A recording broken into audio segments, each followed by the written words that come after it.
in Chautauqua County.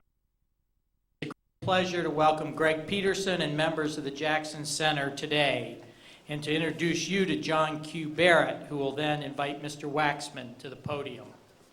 John Barrett is a professor of law at St. John's University School of Law in New York City, where he teaches constitutional law, judicial biography, criminal procedure, and legal history. He is also the Elizabeth S. Linney Fellow at the Jackson Center. John is a graduate of Georgetown University and Harvard Law School and served as a law clerk to Judge A. Leon Higginbotham, Jr. of the United States Court of Appeals for the Third Circuit in Philadelphia. John also served as counselor to the U.S. Department of Justice Inspector General Michael Bromwich and as associate counsel in the Office of Independent Counsel Lawrence Walsh during the Iran-Contra proceedings. John's first exposure to Chautauqua occurred in our archives while researching material that would contribute to his critically acclaimed first book, That Man, an insider's portrait of Franklin D. Roosevelt, a previously unknown memoir of FDR by Robert Jackson. John has returned to Chautauqua many times on behalf of the Jackson Center and lectured in the amphitheater several years ago during a week on security and justice. We are always happy to have him here with us at Chautauqua. Please join me in a warm welcome for John Barrett.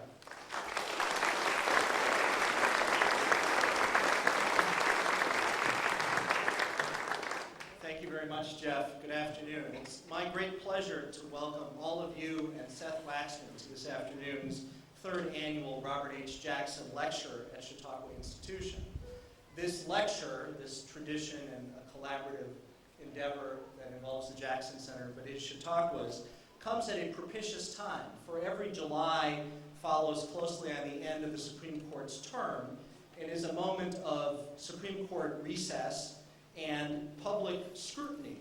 And no better place embodies the habit of public scrutiny, serious thought, reflection, and discussion than Chautauqua Institution. It also is propitious and appropriate that this lecture goes forward under Justice Jackson's name, for he, of course, was, from his boyhood through the rest of his life, a son of Chautauqua County and a serious student of Chautauqua Institution, a speaker, to be true from its platforms, but long before that, a serious, attentive member of its audiences. Today's speaker, Seth P. Waxman, is a former Solicitor General of the United States. He is, I'll have to ask him what his number is. I came up with number 40 or perhaps number 42, depending on how one counts and how much one cares about Jackie Robinson in the string of Solicitors General in our country. The Solicitor General is often referred to as the 10th Justice. The Solicitor General is the one senior officer in the Department of Justice who, by law, is required to be learned in the law. And in our nation's history, up to the present, and in our hopes for the future, the Solicitor Generalship embodies the best of the American legal profession. That's captured in the roster of some of the people who have held that office. William Howard Taft, John W. Davis, Archibald Cox, Erwin Griswold, Robert Bork, Kenneth Starr, Theodore Olson, and Seth Waxman. The tradition of a Jackson lecture here at Chautauqua, focusing on legal aspects in the Supreme Court, is a 3-year tradition, and Mr. Waxman today walks in illustrious footsteps of his predecessors. But I want to focus for a moment on some other predecessors, because those are the previous Solicitors General who have preceded him as Chautauqua Institution speakers. The first I'll call to mind, and it's a lovely coincidence that I discovered, was literally 70 years ago today, when the sitting Solicitor General of the United States, Stanley Foreman Reed, spoke on the topic of the future of states in the federal system. Stanley Reed was Franklin Roosevelt's second Solicitor General, and not long after he spoke here on that July 9th, 1937, he was appointed to the Supreme Court of the United States, which created a vacancy, which led Roosevelt to appoint the second of the predecessors I'd like to call to mind, Robert H. Jackson, to be Solicitor General of the United States. In 1937, Jackson, an Assistant Attorney General, a Chautauqua County lawyer, was Stanley Reed's host when Solicitor General Reed was the speaker here at Chautauqua. He became his successor in that office. He later became his colleague on the Supreme Court. 10 years later, July of 1947, Justice Jackson was Chautauqua's speaker on the 4th of July on the weighty topic of American ideals and Nuremberg. The third predecessor I'll call to mind was not yet Solicitor General when he spoke here on August 6, 1957. He was instead Director Counsel of the NAACP, Thurgood Marshall. And Thurgood Marshall's topic here at Chautauqua, just short of 50 years ago, was segregation, desegregation, and integration as of today. And oh, what a weighty title that would be to take on at this moment, but I digress. Thurgood Marshall, of course, went on to be appointed a federal circuit judge, and then Solicitor General of the United States by Lyndon Johnson, and then a justice of the Supreme Court. In those footsteps, a fourth SG, former, future, etc., I'm being a little bit loose with the category, today stands Seth Waxman. You know, I think from the Daily and from other reading his distinguished biography, he's a graduate of Harvard College, he was a Rockefeller Fellow in Kenya, a graduate of Yale Law School, a law clerk to the Honorable Gerhard Gesell, one of the giants of the federal bench, an illustrious and successful private practitioner, and from November of 1997 until January of 2001, the Solicitor General of the United States, appointed by President Clinton.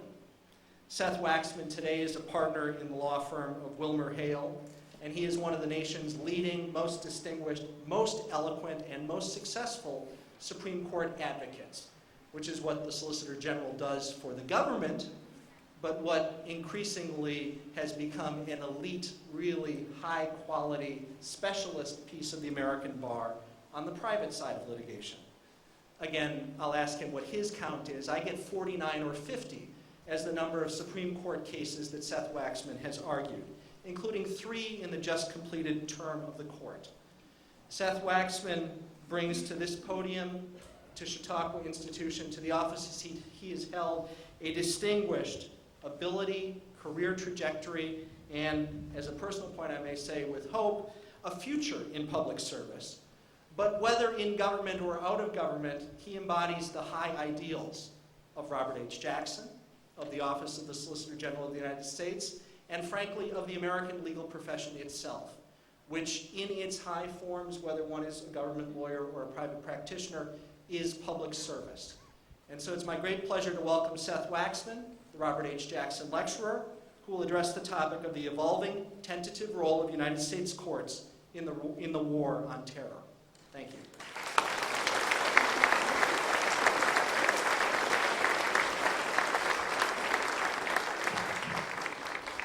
Well, I want to thank John for what I think is the most fulsome and frankly intimidating introduction I've ever had.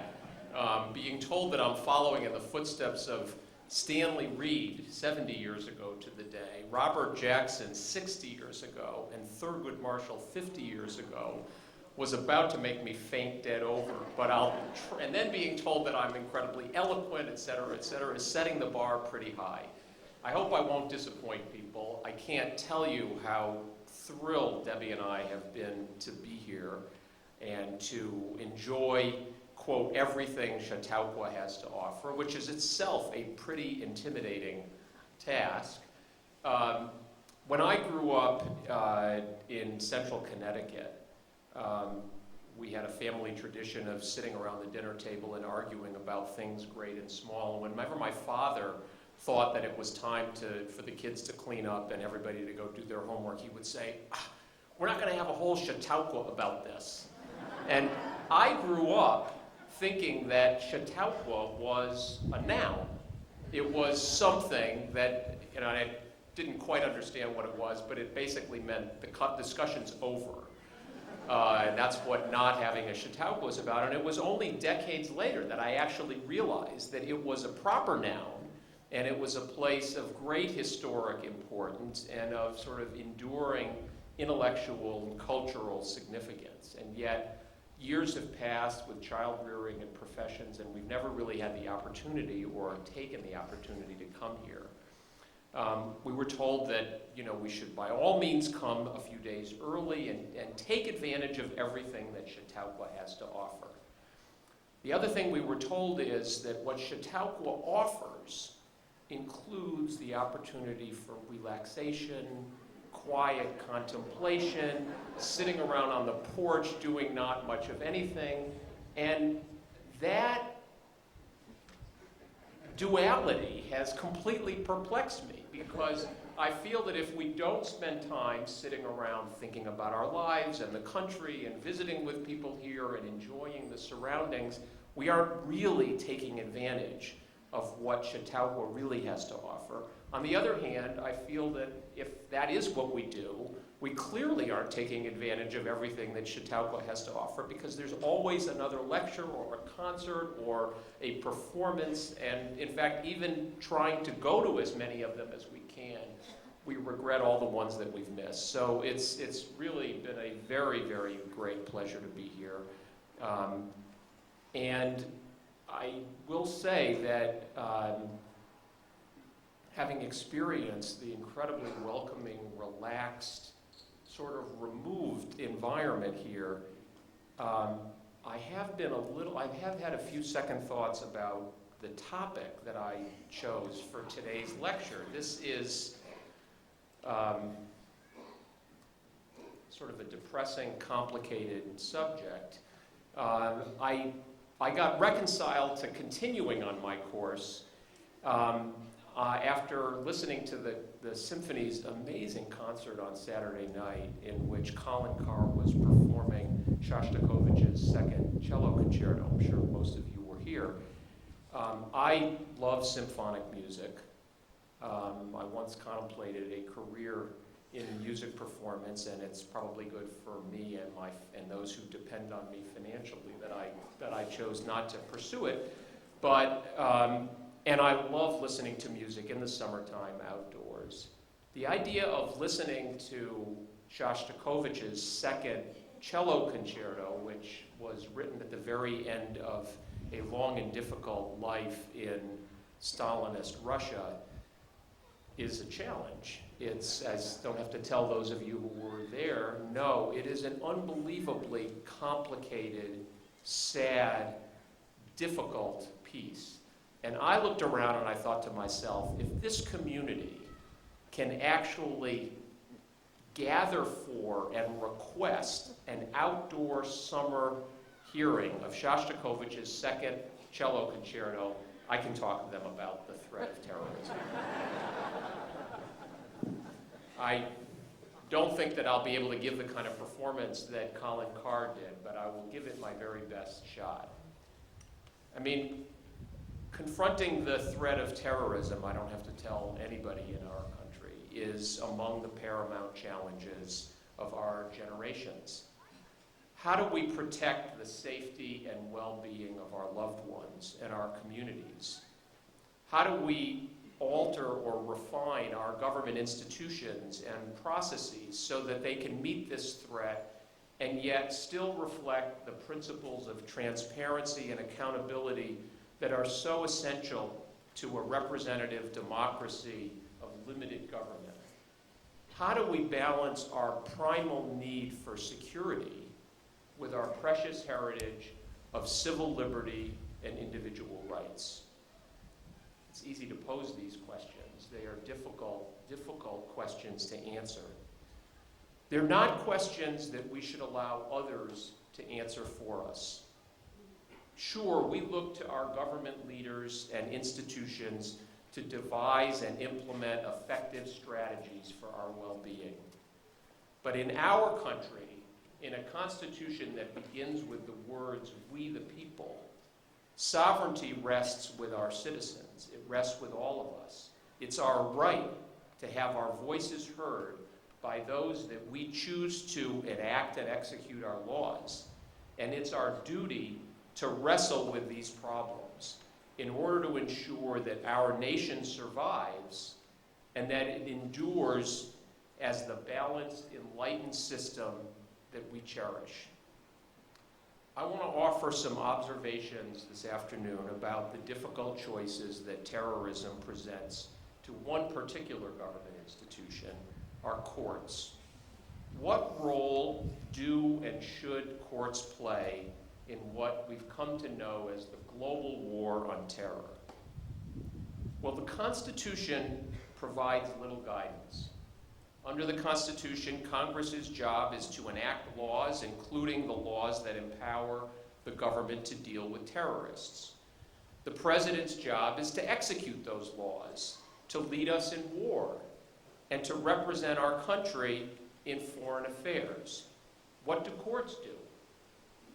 Well, Article 3 of the Constitution empowers courts to decide what are called cases and controversies. That is a completely reactive function. Congress proactively goes out and investigates and then decides what laws need passing and how much money we should allocate needs to be raised in order to put them into effect. The executive, the president, goes out and executes those laws and otherwise makes decisions on behalf of the country. But courts in our system have no mandate for proactivity. They're supposed to wait until a case is filed and then determine whether or not it presents the kind of dispute that is properly subject to judicial resolution. And if the answer is yes, they proceed to render judgment on the dispute between the specific parties. Well, how does that bear on the war on terror? Well, terrorism cases come to the courts in different ways. Victims of terrorism sometimes bring civil suits to recover money damages from the perpetrators or organizations that supported them. I'm going to put those kinds of cases to one side and focus on how courts get involved when our government confronts terrorism on behalf of all of us. The government may charge suspected terrorists with crimes. It may seek to deport suspected terrorists from our country, in which case deportees can challenge the government's action in court.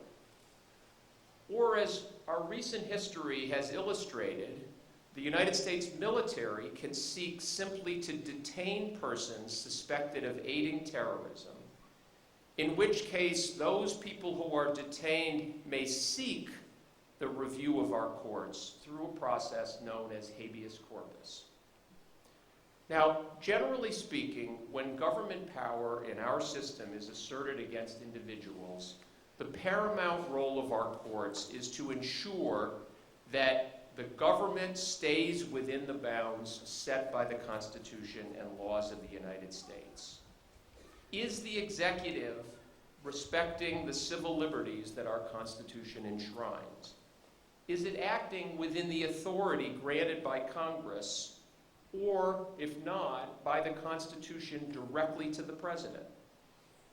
Now, because courts, as I said, are reactive institutions, not proactive, just how readily they can perform these two functions in terrorism cases depends in part on how the executive chooses to present those cases to the court or not.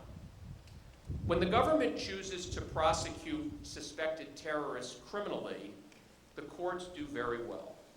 And indeed, prior to 9/11, suspected terrorists in the United States were restrained and punished almost exclusively through criminal proceedings. We all know the name Timothy McVeigh, the Oklahoma City bomber. He was convicted in federal court of murder. The first bombing of the World Trade Center led to the conviction of Sheikh Omar Abdel Rahman and others for criminal conspiracy. Now, adjudicating crimes is a core judicial function. When we think of what our courts do, we think of a judge making rulings and conducting a criminal trial. And thus, if terrorism could be viewed purely as a criminal law problem, the role of the judiciary would be clear. Rules of evidence, individual rights, criminal procedure have been hammered out over generations to balance the rights of the accused to a fair trial with the rights of society to ensure that the guilty are punished. When courts enforce those rules, they don't need to call upon reserves of institutional credibility to legitimize what they're doing, to legitimate their authority. The political branches of government and all of us in the public are familiar with the role of courts in this regard, and we all honor the judicial actions that follow established law, even if in our opinion we might have ruled differently had we been the judge. And in these criminal cases, the role of the political branches is also clear. Congress writes the criminal law, and the executive prosecutes those who break it. And yet, when confronting terrorism, the stability of the criminal process comes with special limitations. Criminal laws and procedures may suffice to punish terrorists after the fact, but they might impede, and at least they sometimes appear to impede, the important goals of preventing terrorist acts from occurring, and relatedly, from obtaining information from those who haven't yet committed a crime about terrorist acts that might occur. And much the same is true when the government acts to deport an alien who is suspected of promoting terrorism. He or she is out of our country, but they aren't necessarily out of our hair. They probably aren't even detained anywhere. And so the alternative for government, of course, is to treat terrorism as a form of war. And here, at least, the appropriate role of the courts is, to say the very least, not well defined. Article 1 of the Constitution authorizes Congress to, quote, declare war, grant letters of marque and reprisal, and make rules concerning captures on land and water. The Constitution also empowers Congress to raise and support armies and to, quote, make rules for the government and regulation of the land and naval forces. Article 2 of the Constitution designates the President as, quote, the Commander-in-Chief of the Army and the Navy, and it also places in him the power to recognize and treat with foreign governments. About the judiciary in war, the Constitution says nothing. Now, as I indicated, courts have their historic functions to protect civil liberties and to enforce the constitutional separation of powers, which is to say, to make sure that each branch of our government acts within and only within its own delegated scope of authority.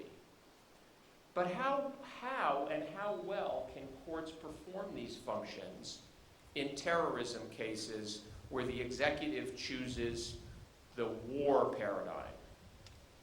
Well, let's take the first historic function, the protection of civil liberties. One might imagine that the judiciary's historic role to protect civil liberties would be heightened in times of war, if only because so often the political branches of our government are so willing to sacrifice individual liberties in favor of measures that are perceived as enhancing our national security. Our history has seen laws that punish our citizens who speak out against the war effort, that imprison those who, by ethnicity or political affiliation, are suspected as allies of the enemy, that hasten the punishment of enemy soldiers or even our own people when it is convenient for the war effort. This history led Francis Biddle, who was Robert Jackson's successor as Solicitor General and Attorney General, to declare that, quote, the Constitution has never greatly bothered any wartime president. Now, in practice, American courts have protected wartime liberties on what I think could charitably best be described as an intermittent basis. When Congress and the President are aligned and appear to agree that a particular wartime measure is necessary, American courts, including our Supreme Court, have rarely stood in the way. Just consider the forced relocation of Fred Korematsu and other loyal Japanese Americans during World War II. As for the other function of courts, maintaining the separation of powers, courts sometimes do effectively mediate when one of the political branches, and it's usually the president, has apparently overstepped the bounds of its wartime authority. The classic case in our constitutional history is Youngstown Sheet and Tube versus Sawyer, in which the Supreme Court rejected President Truman's attempt during the Korean War to seize control over the nation's steel mills, which were threatened with a strike. And the court held that only Congress could authorize an emergency measure of this sort. Justice Jackson's concurring opinion in that case is the preeminent articulation of the president's wartime authority vis-a-vis Congress. And it is an opinion that is very much on the minds of jurists and lawyers throughout the government today. Now, how does all of this relate to the peculiarities of the war on terror? A war without spatial or temporal bounds, a war in which our enemies wear no uniforms, and for the most part, fight for no organized state. Since 9/11, our government has sometimes invoked criminal laws, the criminal paradigm against suspected terrorists. Probably recall the name John Walker Lindh, the so-called American Taliban, that Northern California kid who took a wrong turn in Afghanistan.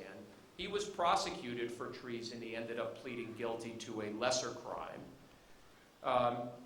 Think about Jose Padilla, who was originally held without charge by the military, U.S. citizen arrested in Chicago, but has now been charged under the criminal law and against whom criminal proceedings are occurring. And think of Richard Reed, the infamous shoe bomber, who also was prosecuted under our criminal laws. Those are really the only cases I can think of. They are really the exceptions. And following the 9/11 attacks, Congress expressly authorized the president, quote, to use all necessary and appropriate force against individuals that he determines had a part in the attacks on 9/11. Since that authorization, the authorization for the use of force, our military has detained without charge hundreds of asserted so-called enemy combatants. Most of these people were and are detained in the U.S. Naval Base in Guantanamo Bay, but there are a few in military prisons in the continental United States. Among the major constitutional questions of our time is what role, if any, U.S. courts should play with respect to these cases. Now, any case, as I've suggested, that involves the judiciary and military detention presents difficult questions for which our constitutional history provides very few answers. Even when the war is a conventional one, and even when those detained are formally enemy soldiers or nationals. Ex parte query, in which the Supreme Court affirmed the military convictions of 8 Nazi soldiers who infiltrated the United States. In that case, Justice Jackson, who was newly on the court, circulated an unpublished opinion for his colleagues in which he reminded them, quote, that the field they are entering is as novel to experienced judges as to new ones. Now, the Supreme Court in Quirin did uphold the detention, trial, conviction, and execution of the 8 German soldiers. It was a difficult case, but in hindsight, it seemed so easy. Everyone knew that World War II was going to end. The defendants were soldiers of an enemy state, a state with which we were formally at war. They took off their uniforms only after they had landed on the beach at Amagansett, Long Island. They were charged with and convicted of specific war crimes. The present circumstances add several layers of complexity and perplexity to the issues that the court confronted in Quirin. We are detaining indefinitely without charge, citizens of nations with whom we are at peace, often apprehended far from anything that could meaningfully be called a war zone. So in what sense are these enemy combatants? In what sense is, for judicial purposes, is this the adjudication of the acts occurring during a war? Well, let's look at how our Supreme Court has addressed cases involving these detainees and what lies ahead. One of the first post-9/11 cases involved an American citizen named Yasser Hamdi. He was captured in Afghanistan. He was designated by the president an enemy combatant, and he was transferred to a naval brig in Norfolk, Virginia, where he was held without charge and incommunicado. His father filed a habeas corpus petition on his behalf. The Supreme Court issued a fractured decision comprising 4 separate opinions. And each one of the opinions issued by the court illustrates a different conception of the function our courts might perform during wartime and in the war on terror. Now, at one end of the spectrum, Justice Thomas, writing for himself, viewed the case monochromatically. This is war, and as a result, the judiciary owes extreme, perhaps total deference to the political branches, especially the president. On the complete opposite end of the spectrum, Justice Scalia, in an opinion joined by Justice Stevens, looked to the criminal law paradigm. Justice Scalia wrote that it was the president's choice either to charge Hamdi with a crime or let him go. Justice Souter, writing for himself and Justice Ginsburg, focused on the separation of powers. In his view, the principal defect with the detention of Yasser Hamdi was that, in his opinion, Congress had not authorized it. He looked at the authorization for the use of military force that I quoted you and said, it says nothing about detention. Congress did pass a law after the Korematsu matter, after World War II, prohibiting the detention of U.S. citizens in war, and therefore, in his opinion, the president had simply exceeded his powers under the Constitution. Now, the plurality opinion, the opinion that controlled the outcome, was written by Justice O'Connor, Chautauqua's own Justice O'Connor, and her opinion governed the result. Writing for 4 justices, she thought that the authorization for the use of military force generously could be read as authorizing the detention of Hamdi, who, after all, was captured with Taliban forces in Afghanistan. But she held that he could be detained only if the government provided him adequate procedural protections to ensure that he and others like him really were enemy combatants. Her opinion adopted a balancing test to flesh out the nature of the required protections, which it said included access to a neutral decision maker, a meaningful opportunity to rebut the military's charges, and, at least in Hamdi's case, the right to a lawyer. So the 4 opinions in Hamdi really reflect a Supreme Court at the outset of what has been and is likely to continue to be a difficult search for the appropriate role to play. The range of opinions certainly reflects considerable uncertainty, and yet many read Justice O'Connor's plurality statement that, quote, war is not a blank check for the president regarding detention, as an important, even if limited, statement by the court about civil liberties in war. And as well, the fact that every justice except Justice Thomas rejected the president's position led others to view the Hamdi decision as underscoring the Supreme Court's role with respect to the separation of powers, spurring the executive to reconsider its uncompromising position, and hopefully spurring Congress to bestir itself as a coordinate branch. Now, what really stirred Congress was a case that the Supreme Court decided on the same day as Hamdi, a case called Rasul versus Bush.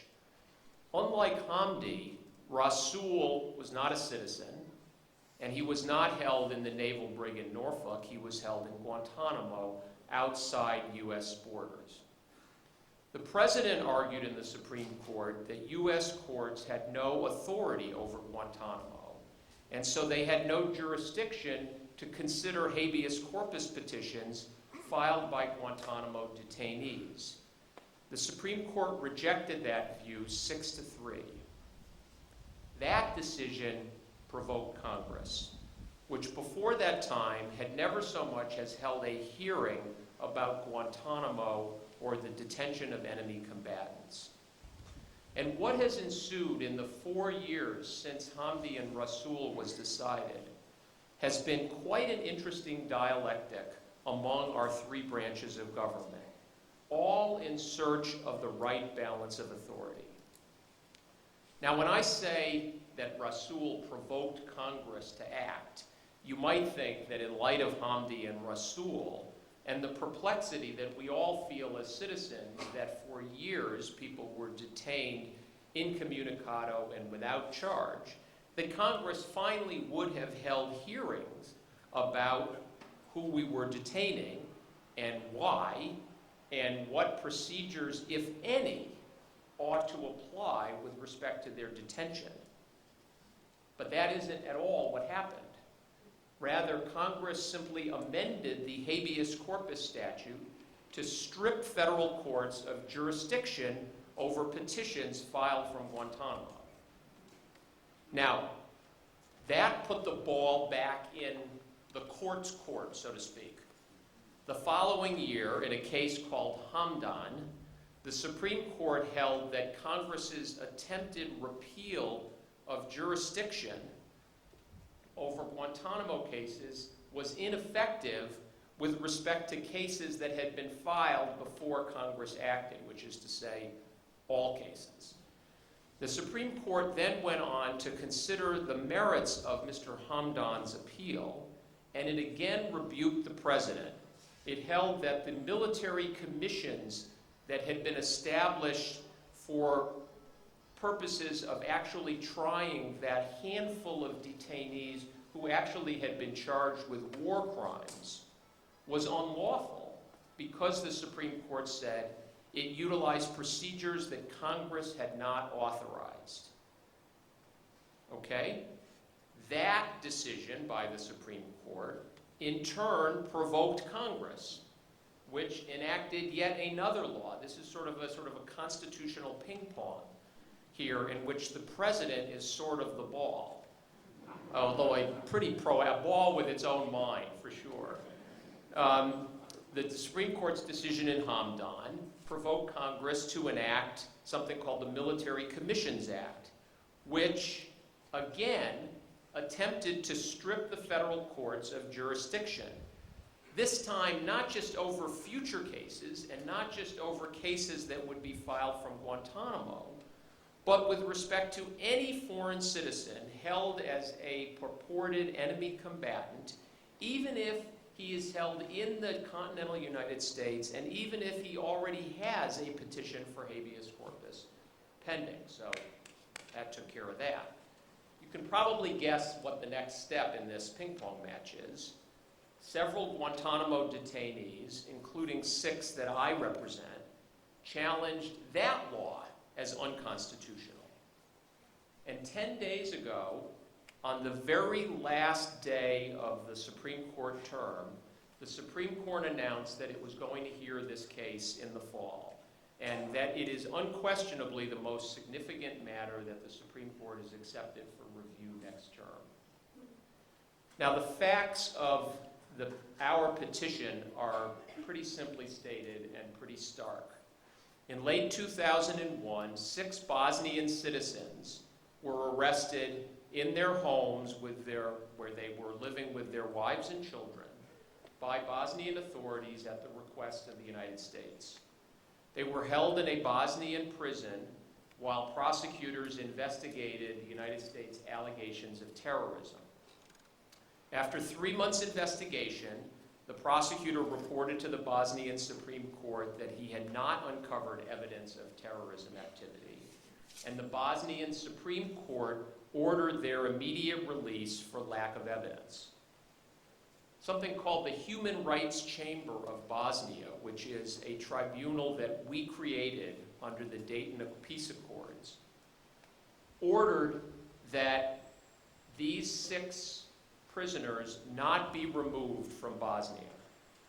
But literally, as they were being released from custody on the Bosnian Supreme Court's order, Bosnian authorities again swept them into custody on their way home and handed them over to U.S. forces who hooded them, handcuffed them, and flew them directly to Guantanamo, where they have remained for over 5 years.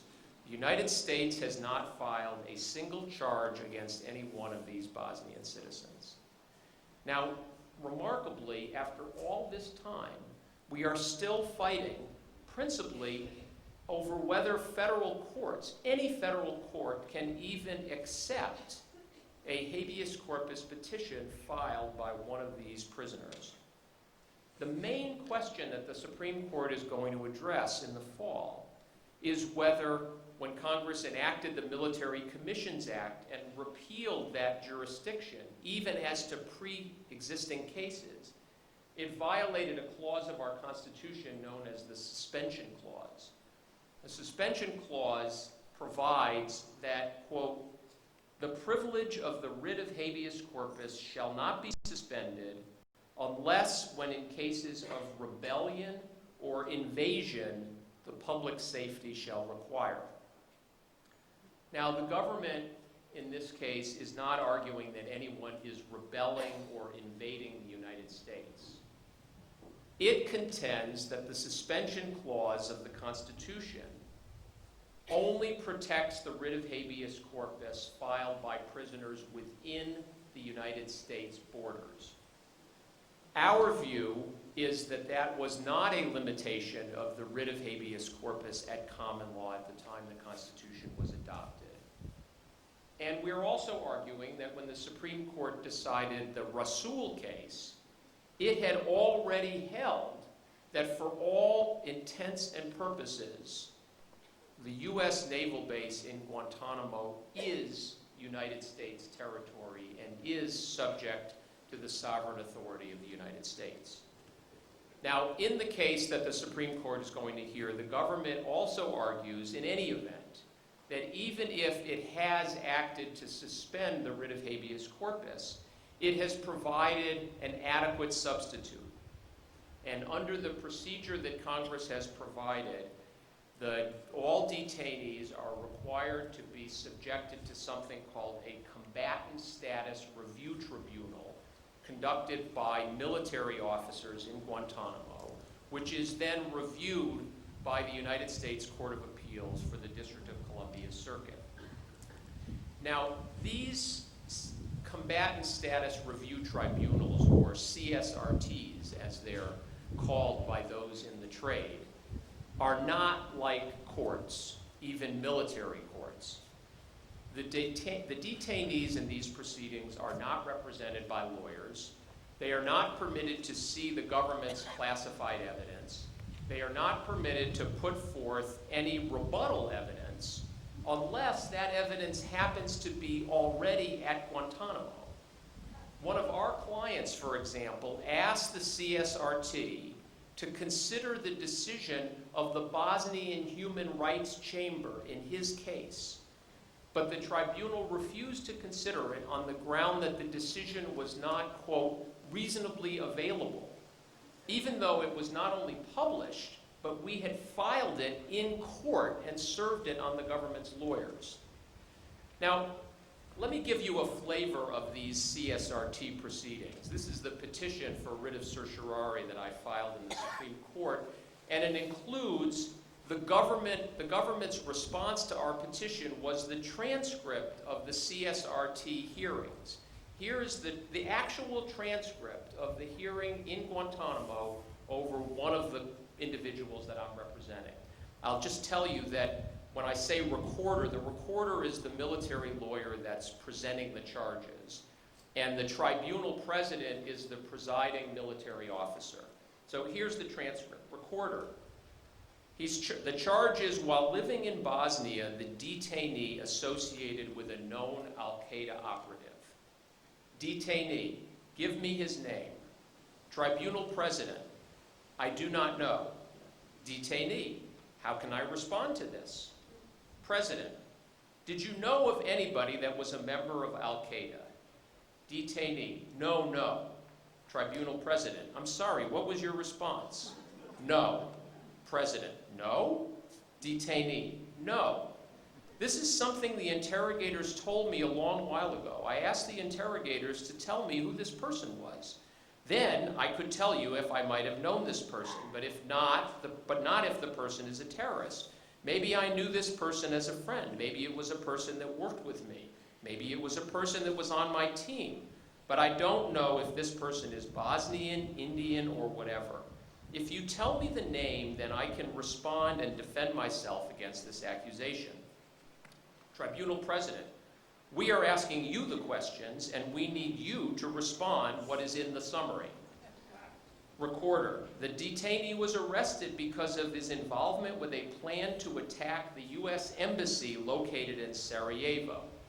Detainee, the answer is the same as before. The only thing I can tell you is I didn't plan or even think of that. Did you find any explosives with me? Any weapons? Did you find me in front of the embassy? Did you find me in contact with the Americans? Did I threaten anyone? I am prepared now to tell you that if you have anything or any evidence, even if it is just very little, that proves that I went to the embassy and looked like that, and the transcript says detainee made a gesture with his head and neck as if he were looking into a building or a window, then I am ready to be punished. I can just tell you that I did not plan anything, point by point, when we get to the point that I am associated with Al-Qaeda, but we already did that one. If it is the same point, I don't want to repeat myself. These accusations, my answer to all of them is I did not do these things. But I don't have anything to prove this. The only thing I have is my citizenship. I can tell you where I was. I have the papers to prove where I was. But to tell me I planned to bomb, I can only tell you I didn't plan it. President, does that conclude your statement? Detainee, this is it, but I was hoping you had evidence you could give me. If I was in your place, and I apologize in advance for these words, but if a supervisor came to me and showed me accusations like this, I would take these accusations and I would hit him in the face with them. Sorry about that. And the transcript then says, everyone on the tribunal laughs.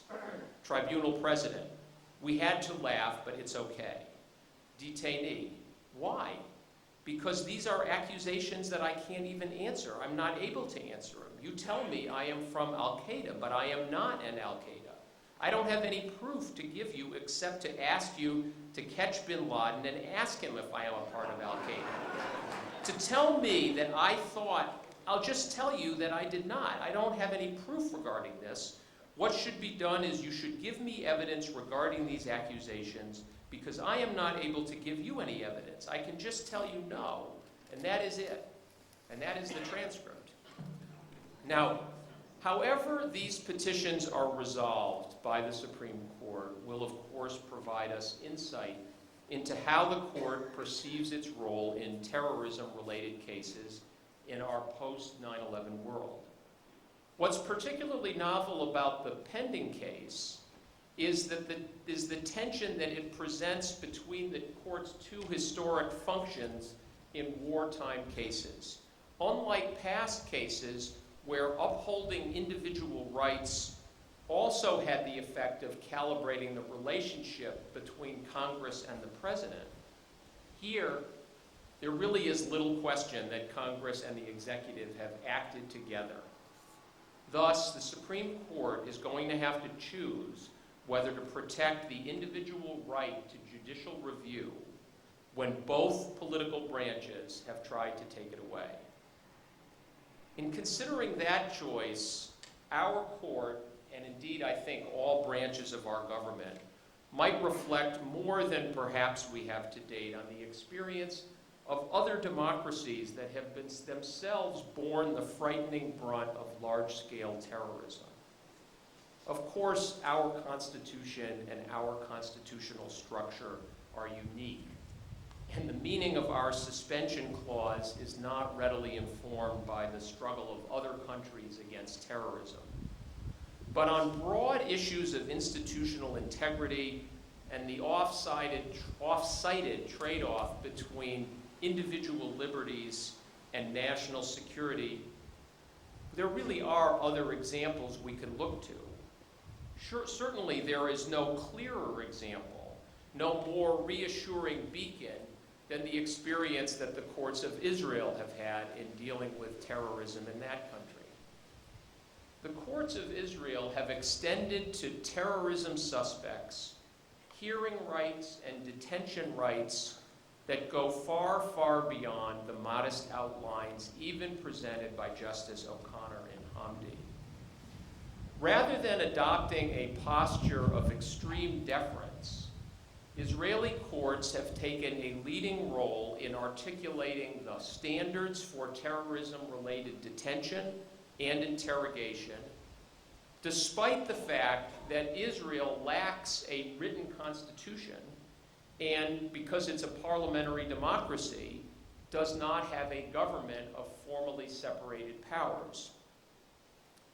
Even with respect to the West Bank, for example, which is probably our closest Guantanamo or foreign analogy, outside the country's formal borders, a terrorism suspect in Israel cannot be denied counsel for more than 4 days without a judicial determination of necessity, and he must be provided a judicial hearing within 8 days of the detention, which the government is required to demonstrate the necessity for the continued detention. When the Second Intifada arose and the Israeli military went into the West Bank and was detaining up to 8,000 suspects, the military proposed an easing of these rules in light of the exigencies of the Intifada. They went to the court and said, look, within 4 days, we can't even figure out who these people are, let alone what evidence we have. The Supreme Court of Israel rejected a proposed 10-day extension of the period before a terrorism suspect has to be brought in front of a civilian judge. The Supreme Court declared that, quote, fundamental human rights require prompt review of detention by a judicial authority independent of the executive, and it rebuffed arguments that mirrored those made by the United States government in Hamdi. So in terrorism cases, the judicial role in Israel has evolved. They've had a longer experience than we've had, and they have gone from a sort of cautious deference by the courts with respect to claims of military imperative to an increasing degree of confidence. And our own courts might wish to consider this engaged and rights-protective approach as a reminder that the risk of terrorism does not disqualify our judiciary from exercising its core functions, even when our executive thoroughly justifiably invokes the imperative of national security. The High Court of Israel issued a ruling a few years ago. This particular one struck down the use of certain interrogation techniques that the security services were using, shaking and subjecting the detainee to loud noises. And I'm going to just quote from you the concluding paragraph of the Israeli Supreme Court's decision because it bears on today's topic. Although the court acknowledged, quote, the difficult reality in which Israel finds herself security-wise, quote, this is the destiny of a democracy, as not all means are acceptable to it and not all practices employed by its enemies are open before it. Although a democracy must often fight with one hand tied behind its back, it nonetheless has the upper hand, preserving the rule of law and recognition of an individual's liberty constitutes an important component in its understanding of security. At the end of the day, they add to its strength and allow it to overcome its difficulties. Thank you very much.